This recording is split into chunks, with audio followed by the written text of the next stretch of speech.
பரிசுத்த நாமத்துக்கு மகிமை உண்டாவதாக. இந்த காலை வேளையிலும் தேவ சமூகத்தில் கூடி வந்திருக்கிற ஒவ்வொரு பிள்ளைகளையும் இயேசு கிறிஸ்துவின் வெளியேற பெற்ற நாமத்தில் நான் உங்களை அன்போடு கூட வாழ்த்தி வரவேற்கிறேன்.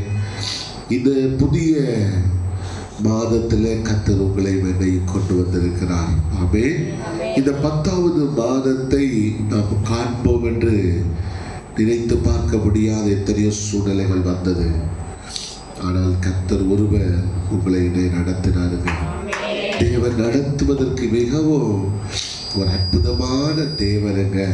இந்த கால வேளையில அவருடைய சமூகத்தை நீங்க தேடி வந்திருக்கிறீங்க. நிச்சயமாய் தேவன் தம்முடைய பிள்ளைகளை அவர் கனப்படுத்துகிற தேவனாய் இருக்கிறார்.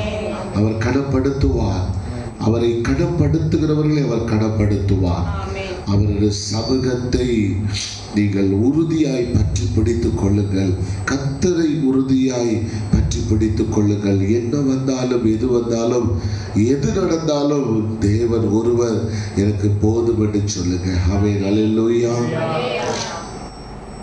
இந்த மாதத்திற்குரிய வாக்குத்தத்த வசனமாக நாம் ஒரு வேத பகுதியை வாசிப்போம். 20ஆம் சங்கீதம் அதனுடைய 4வது வசனம் இப்படியாக சொல்லுகிறது: அவர் உமது மன விருப்பத்தின்படி உமக்கு தந்தருளி உமது ஆலோசனைகளை எல்லாம் நிறைவேற்றுவாராக.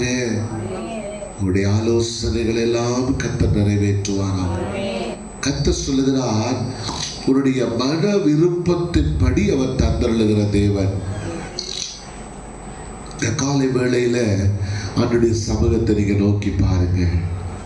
நிச்சயமாய் கர்த்தர் உங்களுடைய மன விருப்பத்தின்படி அவர் உங்களை தந்தருளி உங்களுக்கு தந்து உங்களுடைய விருப்பங்களை எல்லாம் நிறைவேற்ற அவர் போதுமானவராக இருக்கிறார்.